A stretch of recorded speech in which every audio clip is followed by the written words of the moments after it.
這屆杯賽黑不黑？網上官司一大堆。阿根廷今日終戰敗，但黑幕裡面黑得怪。阿根廷0-1加时輸西班牙，無缘衛冕2026世界杯冠軍。老馬痛心疾首，今天忍痛給大家說說這屆世界杯到底有多黑。恩佐那球該不該吹？不好意思，這期有一點標題黨了。其實今天要聊的黑是另一層黑，後面也的確會提到阿根廷。相信不論你是阿根廷球迷，還是不喜歡阿根廷的球迷，可能都能有所收穫。早2天，一個視頻推到我面前，老梁的這屆世界杯真黑。影片鏈接我會放在下方描述欄。我給沒看的朋友總結一下，他說的黑是字面意思，黑顏色的黑，黑人真多。法國隊26個人，21個有黑非洲血統，純法蘭西血統的只有3個，還都不是絕对主力。開場11個全是黑人，48支參賽隊只有11支沒有黑人球員。這些是他給的數。他從80年代蒂加納一個人被叫黑珍珠的稀罕年代講起，講到1930年的安德拉德，1966年的尤西比奧，把黑人球員怎麼一步步占滿世界杯捋了一遍。當然，懂行的都看得出來，他講這50分鐘是為了夾在最後面的那一點私貨。為什麼走到世界杯最後的總是那些更自由、更民主的社會？話裡話外也在問咱們自己為什麼上不去。他結尾說，讓10幾億人的腦袋成為一個人思維的跑馬場，非常荒謬。這話我舉雙手贊成。恰恰這點私貨，評論區好多人說，就是老梁這頓餃子最後要蘸的那碟醋。這碟醋我必須陪他蘸，但同時雖然老梁我挺尊重的，但他這條影片裡的一些其他價值觀的確引起了我深深的擔憂。醋是好醋，可他這頓餃子的餡兒過期了，而且過期挺久。先上桌的是過期最久的那幾顆餃子。種族那一段，老梁的原話不多，分量不輕。他說黑人很少出将軍，組織一個部隊戰鬥力就差。事實呢，美軍參谋長聯席會議主席，美軍的最高軍職鮑威爾當過，布朗也当过，前後2任，還有4星上将出身的奧斯汀當過國防部長，管過地球上最大的一台戰爭機器。這幾位全是黑人，而且這不是什麼新世道才有的新鮮事兒。1940年，美軍就有了史上第1位黑人將軍，老本傑明·戴維斯。2戰的天上，整建制的黑人飞行团塔斯基级照樣戰功赫赫。說黑人組織不了大部隊，但黑人其實統領過整個美軍。第2個問題，他提到一個96年荷蘭更衣室事件，講成黑人不服管的鐵證。的確，1996年歐洲杯，荷蘭隊的黑人球員戴維斯當面頂撞主教練希丁克，被開除出隊。荷蘭更衣室也確實鬧派系。可換到今天，白人更衣室、不同種族混合的更衣室炸鍋的例子，足球史上一抓一大把。咋能說就是所謂的黑人不服管教的證據呢？第3個問題，他說黑人的組織性、紀律性、理解力、執行力、自律能力普遍差于白人。末了還半開玩笑來了句，得給黑人球員配個政委。這句話一講出來，就真的讓我非常擔憂。這套理論其實有它的出身，因為黑人身體強壯，所以頭腦簡單。這套一升一降的說法有學名叫補償理論。19世紀，也就是18幾年，科學種族主義的標準貨。當年造它出來就一個用途，給奴隸制找合法性。您琢磨，要是他們天生4肢發達，管不住自己，那讓他們下地幹活，替他們做主，不就順理成章了嗎？而事實上，相信大家也知道，這套說法早就破產了。同一個種族裡頭，不同個體之間的差距遠大於種族跟種族之間的那點差距。從種族推不出任何一個具体人的脾氣秉性，體能和腦子之間也不存在你多1分我就得少1分的生理机制。憑什麼腿快就得腦子慢？其實連東非人天生擅長長跑，這種聽着最像真實的固有印象。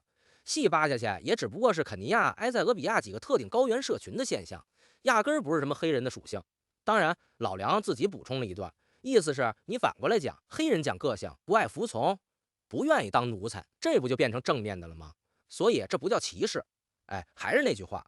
2026年的今天，無數事實已經證明，人和人之間天資的差距遠遠大於不同種族之間固有特性差異。更何況，人和人之間天資的差異從來就沒有優劣之分。我們承認一個輕鬆練到滿身肌肉的型男很帥，但是對於咱這種每年減肥1次、年年減肥失敗的大腹便便的老馬，難道就活該走一條更差的人生路嗎？我能理解老梁的本意是好的，想往回找補一下，說其實黑人也有他們的優點。但是這個邏輯上有問題的，黑人裡面也有無惡不赦的壞人，東亞人、白人裡面也有巨量的有骨氣的，不願意當奴才的人。所以從本質上來講，不論積極或消極的評價一整個膚色的人群，本身就是有比較嚴重的邏輯缺陷的。然後是一個小問題，今天法國到底有沒有被黑人阿拉伯人所谓占領？老梁提到，法國近20年的新生兒60%是黑人，1/4是阿拉伯人。这个数据恐怕不準確。法國從1978年起立法，禁止官方按膚色、族裔採集人口統計。這個國家根本產不出這麼一份出生數據。網上流傳的版本，源頭是把一項新生兒鐮刀型貧血篩查的覆蓋比例硬改裝成了血統比例，數值和含義全對不上。法國的人口學者和事實核查機構闢謠闢了一輪又一輪，老梁多半是把網上流傳的說法當了真。而且我們作為亞裔來討論法國的黑人、阿拉伯人越來越多，似乎有點過於魔幻了吧？在西方社會生活的華語使用者，不也都是本地的少數族裔嗎？還是我們硬要去撿起那個連大多本地白人都早已唾棄的種族優勢論？2026的今天，或許已經真的不太合適了。其實老實說，老一輩的中國人很多，哪怕樸素的擁護現代文明社會的價值，也常常的卻會有一些殘留的可能有毒的定式思維。我真的挺喜歡老梁的為人，也欣賞他的高質量作品，但這些點是和現代正常社會的普世價值觀以及現實情況相違背的內容，也是咱們聽眾應該認真斟酌着聽的。嘮到這兒差不多一半，喜歡老馬這麼掰扯的，把訂閱點上。這套拿血統解釋一切的話術，200年了，怎麼還有人買？3個原因。頭一條，他不會輸，文化歸因、種族歸因是萬能的事後解釋。我給您看個絕的：50、60年代，西方學界拿儒家解釋東亞為什麼注定窮，重農輕商，壓抑個性，不思進取。80年代，東亞起飛了，還是這批概念，原封不動解釋東亞奇蹟、勤奮、重教育、集體主義。同一個儒家，昨天解釋窮，今天解釋富，跟老梁那手正反翻面，一個病根兒。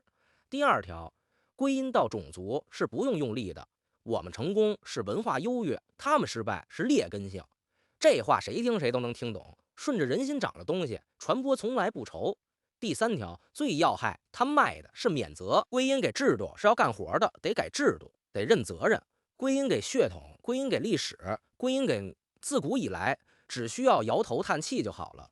其實西方也有的，這幾年英文互聯網上那套唱衰的調子，穆斯林社會要完，東方要完，轉一圈，結論都是還得看白人文明。而就是這些我們伊斯蘭世界自古以來自由開放那套不是人類共同追求的，它只適合西方，而不適合我們朝鮮的論調，幫助了一茬接一茬的土皇帝，把制度的問題越攢越深，說成文化基因，說成歷史原因，精準的幫助了這些土皇帝。反正鍋歸了文化，他的體系就永遠不用改，他屁股下的凳子永遠坐得心安理得。另外還有一件有意思的事情，首先說明老馬其實還挺喜歡梅西的。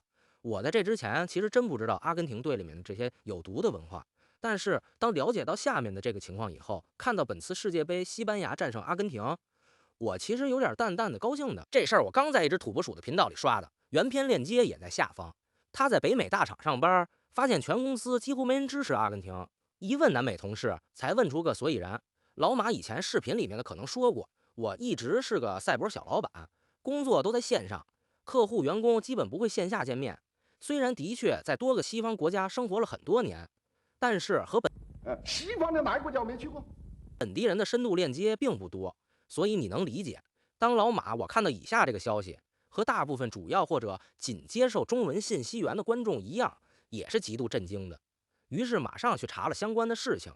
這個關於阿根廷隊的事情是這樣的，也希望阿根廷球迷們不喜歡輕輕噴。我也相信我們頻道的阿根廷球迷都是比較理智的。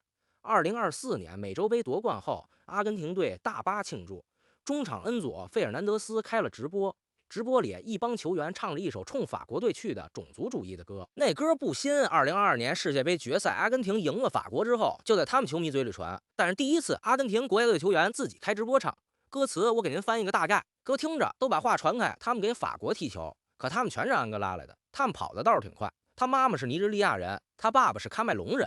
可證件上寫着國籍法國，中間還加着一句衝着姆巴佩去的，下三濫羞辱。這兒就不學了，整首歌就一個意思，你們那些黑人球員不配算法國人，相信有基本共情的各位在海外生活的懂華語用戶聽了以後都知道是什麼感覺。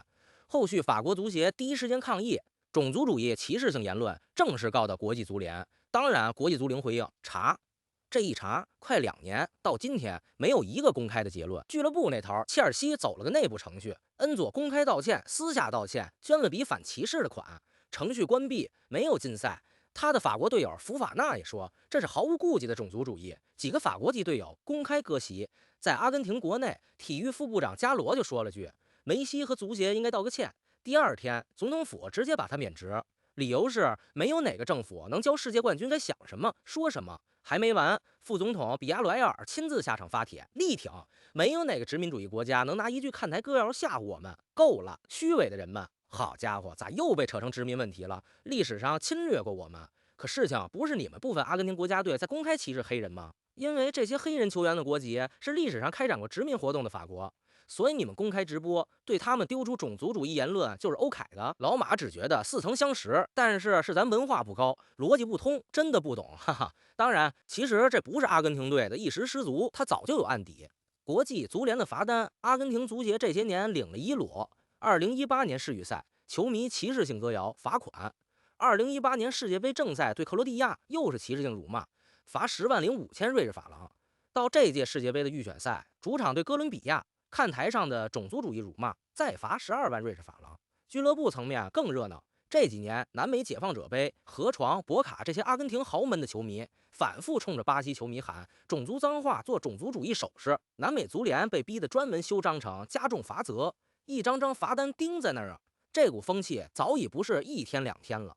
其實南美球迷自己都吐槽，阿根廷球圈裡有些人最愛強調的是自己的歐洲血統，不是拉美身份。老馬說句可能不該說的，有的時候可能我們越缺什麼越強調什麼，硬是要蹭南美白人這個名頭，其實或許真的心裡挺虛的。就像土撥鼠還提到，一位中國球迷在現場拍球迷慶祝，一個阿根廷球迷湊近他鏡頭，用西語衝他喊了一句專門羞辱中國人的髒話。最扎心的是什麼？他壓根沒聽懂，還以為人家在跟他一塊慶祝，樂呵呵把視頻發了出去。是看到視頻的同胞們私信告訴他：“兄弟，你被人罵了。今天他能這麼歧視黑人，明天他就能這麼歧視你中國人，後天輪到誰，沒人知道。當然，今年姆巴佩應該拿下10球的記錄，黑人拿下金靴獎，也是打臉了那一部分種族主義的球員和球迷。當然，我們不是說就要反過來就去批判整個阿根廷人。”不然就犯了同樣的問題。老馬很久以前還在工廠擰螺絲的時候，身邊的確還有阿根廷同事。當時老馬還不看球，只是覺得他們都是正常人，平時一塊玩，下了班一塊喝酒。當然還有梅西，他一直為人挺不錯的，處事也很低調。翻遍目前公開可靠的報道，也沒有過種族言論的記錄。所以哪怕被這種有毒氛圍深度侵害的阿根廷隊和部分他們本國球迷圈子，阿根廷作為一個國家巨量的普通人也都是正常人。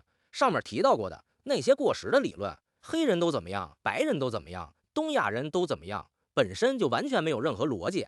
大家可能忘了，最開始其實是在說老梁，我真的非常懂他。其實真正想說的結尾的部分的那碟醋，我也認可他的那碟醋，可他前面30分鐘拿來暖場的，恰恰是這套邏輯印出來的鈔票。今天我們點頭認下黑人天生管不住自己，明天人家就能拿東亞人天生需要人管。甚至不管你是生活在本地还是移民去了哪裡，畢竟是天生的嘛。畢竟武器是我們自己教出来的，所以種族歸因從來不是另一個話題，它是欺負人的許可證。老梁忙活50分鐘，為的是他最後那碟醋。咱這期唠這麼半天，也有咱的醋，這醋說出來有點中二。希望大家多擔待，那就是不許任何人欺負任何人，不論任何人是所謂的我族或是所謂的他族。而恰恰最該防範的就是只從自己種族出發的那種思考方式，哪怕它最省力。當然，今天還有第2盤微辣的辣椒醬。人的行為是制度和環境的函数，不是血統和自古以來的函数。這塊地基抽了，上頭蓋什麼塌什麼。這話也不是老馬的發明。2024年的諾貝爾經濟學獎就發給了阿西莫格魯那幾位經濟學家，表彰的正是這項研究。一個國家的窮富興衰，根子從不在文化，不在地理，不在民族性，不在自古以來，而在制度。這個有興趣，後續在英超、西甲、歐冠等球赛之餘，老馬也可能會展開聊聊。行，今天就這樣。我不是奇尼托，而是愛蘸醋和辣椒醬的老馬。記得訂閱，謝謝，下期見。